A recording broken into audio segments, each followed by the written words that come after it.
Some interviews happening still in the NFL. Obviously, head coaching vacancies are there. This just in from Ian Rappaport of the NFL Network, who says that Texans OC Bobby Slowick is interviewing with the Commanders later on tonight and has a second interview with the Falcons. So the offensive coordinator for Houston is making his way around the NFL now, doing some interviews now that they have been eliminated by the Baltimore Ravens. So do you guys think that the longer it takes for Belichick to be hired, that it's more likely that he doesn't get the gig in Atlanta? So I've heard that there's a decision that they're trying to figure out, and that is, do they go with a coach like Bill Belichick, which I think the question becomes, how long is he going to do it? Right? I mean, at his age, how much longer does he have? Is he doing it just to pass Don Shula's all-time wins record, which I believe he'd need to have 3 straight winning seasons in order to surpass that number? And there's a thought to, like, is that how you want to handle this? Where you have Bill Belichick you come in for a 3, maybe 4-year stint, if that? Or do you go with what we've seen, at least with the other 3 coaching hires, these guys who are first-time head coaches, guys who are maybe a young offensive mind, more relatable in some ways.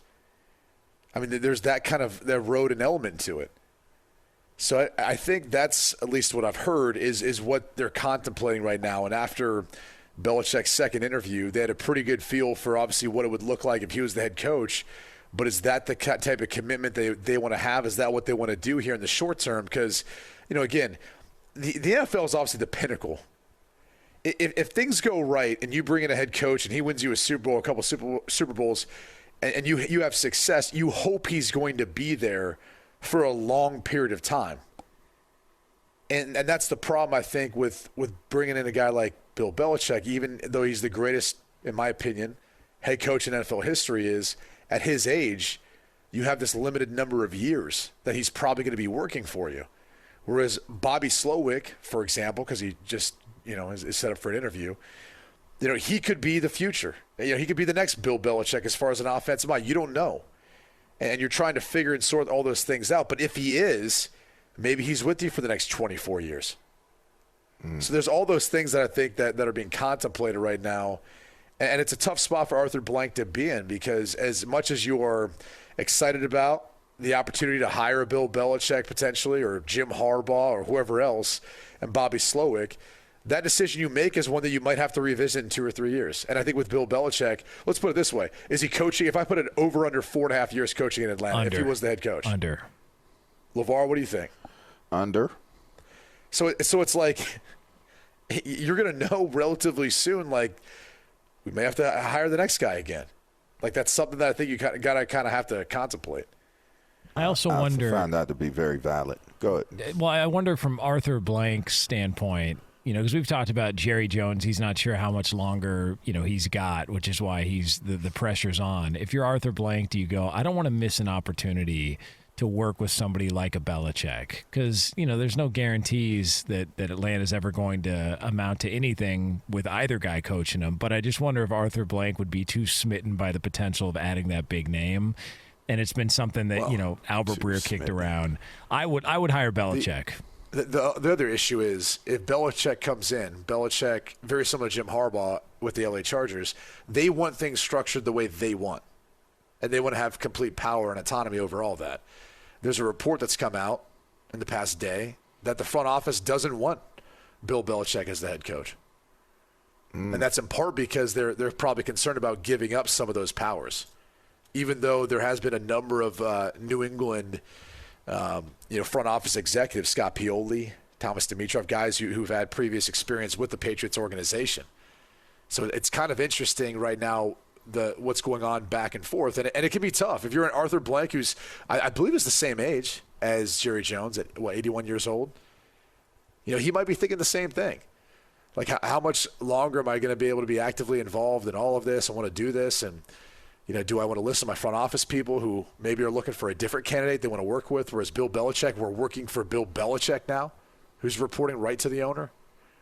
A lot of things to contemplate. And I think the initial thought was, like, if Bill Belichick is there, to Jonas's point, you go get Bill Belichick. And how cool would it be if you're that franchise that you get to celebrate him passing Don Shula's all-time wins record with? But there's also the other side of it is, like, you kind of already see the light at the end of the tunnel there, right? As far as when he might want to hang it up and be done coaching. I mean, Atlanta's not that far off from being there's a lot to like about Atlanta and a lot to like about just the roster. It's just the quarterback situation which is a big one. But if you look at like all the talent they've got on offense, like I would say, right, like if Belichick took that job, it's the most talent he's had on the offensive side of the ball in a long time. And they have $30 million in cap space. They're in the top half of the league heading into 2024. So that's part of it. I mean, they could use some draft capital to go trade for someone. Let's say the Bears, for example, if they want to move on from Justin Fields, maybe they feel like they could win with him. I mean, there's a bunch of different avenues they can go to go about finding that quarterback, to go about finding the answer there. I just don't. I think the biggest concern has to be what you said is the amount of time that you would possibly have with Belichick. If I put it at 3.5 years, LaVar, what would you say? Would you take the under or over? I mean, I would assume that he's planning for the over, but I'm not sure that the over would happen. He turns 72 this April 16th. I'm just not sure the over would happen. I think the idea of it would be for it to be the over, but I don't think that it would. 3 years is a long time. And you know what else is different when you're older and you got to start over. Right. Like and listen, I know he's a coach, and that's part of the gig where you figure it out as you go when you change jobs, but he's older and he's been situated in so much comfort of where he is an iconic figure. I just don't know what that adjustment would be like for Belichick. I just don't know. I don't know if you have the energy to deal with all of the things that you dealt with before you got to that age, and having to deal with a new environment, a new type of, you have to reestablish yourself. You know, for all the positives that you can take away from what he has represented in New England, you know, the first thing Atlanta Falcon fans are going to say when he loses a game, this ain't New England. And you sometimes have to deal with unfair, kind of expectations, and you get judged off of something you did somewhere else. And do you have the energy to be able to do that? And can you do that for more than 3 years? That's a very, very daunting task at an older age. I would lean towards saying he wouldn't want to deal with it for that long. To be honest, I feel like it would be the under, if I was being honest. And even if I was off, it's still a debate in my mind if he'd be able to make 3 years and beyond, and how high of a level would he be of a coach for us at this point. I don't know. It's a complicated deal.